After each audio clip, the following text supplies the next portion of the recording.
உங்கள் வாழ்க்கையில் ஏதாவது பெரிய மாற்றத்தை ஏற்படுத்தணும் அப்படின்னு நீங்கள் நினச்சிட்டு கூட இருப்பீங்க. இப்போ எக்ஸாம்பிள் பார்த்தோம்னா, ஸ்கூலில் படிக்கும்போது நிறைய மார்க் வாங்கணும், ஸ்கூல் ஃபஸ்ட்டு வரணும், ஸ்டேட் ஃபஸ்ட்டு வரணும், இந்த மாதிரிலாம் நினச்சிருப்பீங்க. இதுவே ஆஃபீஸ்லேயோ ஒரு இண்டஸ்ட்ரியிலையோ வேலை பார்க்கும்போது பெரிய பெரிய ப்ரொமோஷன், போஸ்டிங் இதெல்லாம் எதிர்பார்த்துருப்பீங்க. சப்போஸ் நீங்கள் ஒரு ஹவுஸ் ஒய்ஃபாக இருந்தால் வீட்டை எப்போதுமே பளிச்சுன்னு நீட்டாக வச்சுருக்கணும் அப்படின்னு நினைப்பீங்க. மாரத்தானில் ஓடணும்னு நினச்சிருப்பீங்க, அதில் வின் பண்ணணும்னு நினச்சிருப்பீங்க.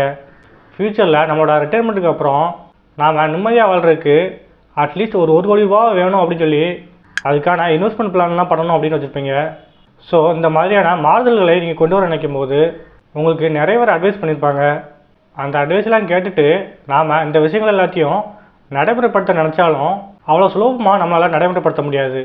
இதுக்காக ஒரு சில ஆப்லாம் டவுன்லோட் பண்ணிவிட்டு அது மூலமாக டெய்லி நடைமுறைப்படுத்த முடியுமா அப்படின்னு பார்ப்பாங்க. ஆனால் அதுலேயும் ஒரு சிலருக்கு தோல்வியே வரும். சரி, நம்மளோட கோல்ஸை அச்சீவ் பண்ணணும்னா நமக்கு டெய்லி ஒரு சில ப்ராக்டிஸ் தேவை. அதுக்காக நாம் ரிமெம்பர் ஸ்டிக்லாம் வாங்கி ஒட்டியிருப்போம். ஆனால் அதெல்லாம் பார்த்தாலும் கூட நம்மளால் அதை டெய்லி கண்டினியூ பண்ண முடியாது. ஸோ ஏன் இந்த மாதிரிலாம் நமக்கு ஆகுது? இதுக்கு முதல் காரணம் என்னென்னு கேட்டிங்கன்னா, மாற்றத்தை கொண்டு வருது அப்படிங்கிறது ரொம்ப கஷ்டமான விஷயம். இதுக்கான ரெண்டாவது பதில் என்னென்னு கேட்டிங்கன்னா, அந்த மாற்றத்தை கொண்டு வருவதற்கான ஸ்ட்ராட்டஜி நம்மக்கிட்ட சரியாக இல்லை. ஸோ மாற்றத்தை கொண்டு வர நினைக்கிற ஒவ்வொருத்தருமே முதல்ல செய்ய வேண்டியது என்னென்னா, நீங்கள் அந்த மாதிரி மாற நினைக்கும் போது உங்களுக்கு வரக்கூடிய சேலஞ்சஸ் எல்லாத்தையுமே நீங்கள் சீர்தூக்கி பார்க்க தெரிஞ்சுக்கணும். அந்த மாதிரி சீர்தூக்கி பார்த்து அதுக்கான ஸ்ட்ராட்டஜியை நீங்கள் தான் உருவாக்கணும். இப்போ காலையில் 4 மணிக்கு எழுந்திக்கணும் அப்படின்னு நினைக்கிறீங்க, அலாரம் வைக்கிறீங்க. ஆனாலும் உங்களால் பெட்டை விட்டு எழுந்திரிக்க முடியல.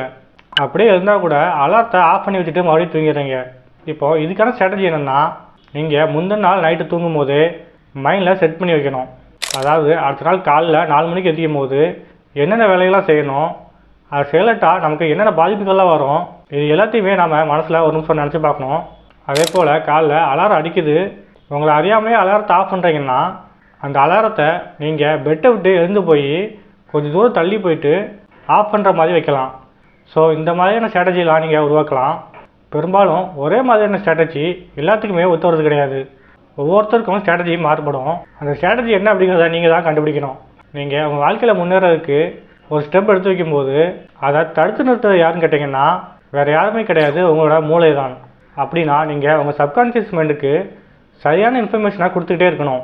ஒரு மாற்றத்தை நீங்கள் கொண்டு வர நினைக்கும் போது அதுக்கான முயற்சிகளை ஆரம்பத்துலேருந்து எடுக்கும்போது தான் அதை சரியாக நடைமுறைப்படுத்தி அதுக்கு உண்டான பலன்களை நாம் அடைய முடியும்.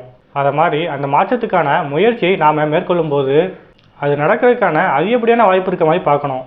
அதுக்கு நீங்கள் அந்த மாற்றங்கள் உங்கள் வாழ்க்கையில் ஏற்படாமல் போனால் அதனால் நீங்கள் எவ்வளோ பெரிய மனசோர்வு அடைவீங்க, அதனால் எவ்வளோ கஷ்டப்படுவீங்க, இது எல்லாத்தையுமே நீங்கள் நினச்சி பார்க்கணும்.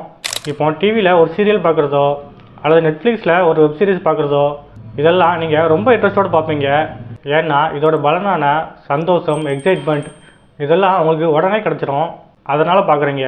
இதுவே நீங்கள் வேற ஒரு விஷயத்தை செய்யணும், அதோட பலன் கிடைக்கும்னா நீங்கள் ரொம்ப நாள் வெயிட் பண்ணணும். அப்படின்னா பெரும்பாலான மனுஷங்க அந்த காரியத்தை முழு ஈடுபாட்டோட செய்ய மாட்டாங்க. ஏன்னா அதோட பலன் நமக்கு நீண்ட நாள் கழித்து கிடைக்கும் அப்படிங்கிறனால தான். ஸோ இந்த மாதிரி விஷயங்களை நாம் தள்ளி போட தான் நினைப்போம்.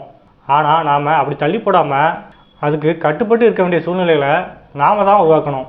இப்போ 10 வருஷம் கழித்து உங்களுக்கு வீடு கட்ட பணம் தேவைப்படுதுன்னா நீங்கள் சேவிங்ஸ் அக்கௌண்ட்டில் போட்டு பணத்தை சேர்த்தீங்கன்னா அதை உங்களை அறியாமலே எடுத்து செலவு பண்ணிடுவீங்க. இதுவே பேங்க் எஃப்டிலையோ அல்லது மியூச்சுவல் ஃபண்ட்லேயோ உங்கள் பணத்தை ஈஸியாக எடுக்க முடியாதபடி நீங்கள் இன்வெஸ்ட்மெண்ட் பண்ணிங்கன்னா அந்த 10 வருஷம் முடியும் போது அதோட வட்டியோடு சேர்த்து உங்களுக்கு பணம் கிடைக்கும். அப்போது உங்களால் வீட்டை ஈஸியாக கட்ட முடியும். இதை மாதிரி நம்ம கொண்டு வரக்கூடிய மாற்றம் பற்றி நம்மளை சுற்றி இருக்கவங்ககிட்ட வெளிப்படையாக நாம் சொல்லணும்.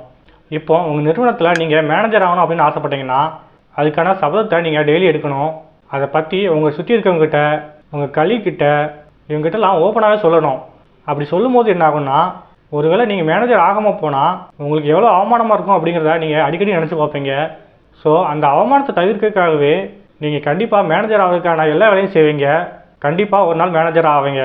ஒரு சில நேரங்களில் நம்ம வாழ்க்கையில் சேஞ்சஸ் வரணும் அப்படின்ட்டு நாம் நிறைய பிளான் பண்ணி வச்சுருப்போம். ஆனால் நம்மளோட பரபரப்பான வேலைகள், ஃபேமிலி ப்ராப்ளம், ஹெல்த் ப்ராப்ளம் இதனால் நம்ம பிளானை கொஞ்சமாக மறந்து அப்புறமா அடியோடு மறந்துடுவோம். இதுக்கு என்ன பண்ணணும்னா, உங்களோட இலக்குகள் பெருசாக இருக்கும்போது அதை நீங்கள் சின்ன சின்னதாக பிரிக்கணும். அந்த மாதிரி சின்ன சின்னதாக பிரிச்சுட்டு ஃபஸ்ட்டு ஒரு சிறிய இலக்கை எடுத்து வச்சுட்டு அதுக்கான செக்லிஸ்ட்டை போடணும். அதை டெய்லி ஃபாலோ பண்ணணும். அந்த மாதிரி செஞ்சு முதல்ல சின்ன இலக்குகளை முடிக்கணும். சின்ன இலக்குகள் முடிய பெரிய இலக்குகளை நீங்கள் ஈஸியாக அடைய முடியும். இந்த மாதிரி சின்ன சின்ன இலக்குகளாக பிரித்து நாம் அதை நோக்கி செயல்பட்டால் கூட ஒரு சில நேரம் சோம்பேறித்தனம் வந்து நம்மளை தடுத்துரும். அப்படி அந்த மாதிரி சோம்பேறித்தனம் வரும்போது அந்த இலக்கை நம்ம அடையாமல் போனோம்னா அதனால் நமக்கு வரக்கூடிய விளைவுகளை நம்ம நினச்சி பார்க்கும்போது இந்த சோம்பேறித்தனம் நம்மளை விட்டு தானாக ஓடி போயிடும். கூடவே நீங்கள் உங்களோட இலக்குகளை பற்றி டெய்லி மெடிடேஷன் பண்ணுறது மூலமாகவோ அல்லது குளிக்கும் போதோ கண்ணாடி முன்னாடி நின்னோ உங்களோட சபதங்களை நீங்கள் டெய்லி சொல்லும்போது அந்த இலக்குகள் உங்களோட சப்கான்ஷியஸ் மைண்டில் ஆட்டோமேட்டிக்காக ஸ்டோர் ஆகிரும். அப்புறமா அந்த மாற்றங்கள் எல்லாத்தையுமே நாம் கொண்டு வர முடியும் அப்படிங்கிற நம்பிக்கை முதல்ல நமக்குள்ளே இருக்கணும். ஒருவேளை இது நம்மளால் முடியுமா அப்படிங்கிற சந்தேகம் நமக்குள்ளே வந்துட்டுனா அதுக்கப்புறமா மாற்றத்தை ஏற்படுத்துவது அப்படிங்கிறது ரொம்ப சிக்கலானதாக மாறிடும். ஸோ இந்த மாதிரி ஸ்கூலில் அதிக மார்க் எடுக்கணும் அல்லது ஆஃபீஸில் ஒரு போஸ்டிங் போகணும் இதெல்லாம் முடியுமா அப்படின்ட்டு நம்மக்கிட்ட க்ளோஸாக இருக்கவங்ககிட்ட நம்ம அட்வைஸ் கேட்கும்போது அவங்க கண்டிப்பாக நமக்கு நல்ல அட்வைஸ் தான் பண்ணுவாங்க. ஸோ அவங்கக்கிட்ட நம்ம கன்சல்ட் பண்ணிக்கலாம். பெரும்பாலும் மாற்றங்களை நாம் கொண்டு வர நினைக்கும் போது அதுக்கு மிகப்பெரிய தடையாக இருக்கிறது என்னென்னு கேட்டிங்கன்னா நம்மளோட மைண்ட் செட்டாக தான் இருக்கும். ஸோ அதை நம்ம எந்தளவுக்கு ட்ரெயின் பண்ணுறோமோ அந்தளவுக்கு நாம் நம்ம வாழ்க்கையில் மாற்றத்தை கொண்டு வர முடியும். அது மட்டும் இல்லாமல் மாறுதல்கள் அப்படிங்கிறது ஒரே நாளில் நடக்கிற விஷயம் கிடையாது. அது நடக்கிறதுக்கு ரொம்ப காலங்கள் எடுத்துக்கொள்ளும். ஸோ அதுக்காக பொறுமையோடும் அவேர்னஸோடும் இருக்க வேண்டியது நம்மளோட வேலை. ஓகே ஃப்ரெண்ட்ஸ், வீடியோ பற்றின கருத்துக்களை கீழே கமெண்ட் பண்ணுங்கள். வீடியோ பிடிச்சினா வீடியோவை லைக் பண்ணுங்கள், சேனலை சப்ஸ்கிரைப் பண்ணுங்கள். தேங்க்ஸ் ஃபார் வாட்சிங்.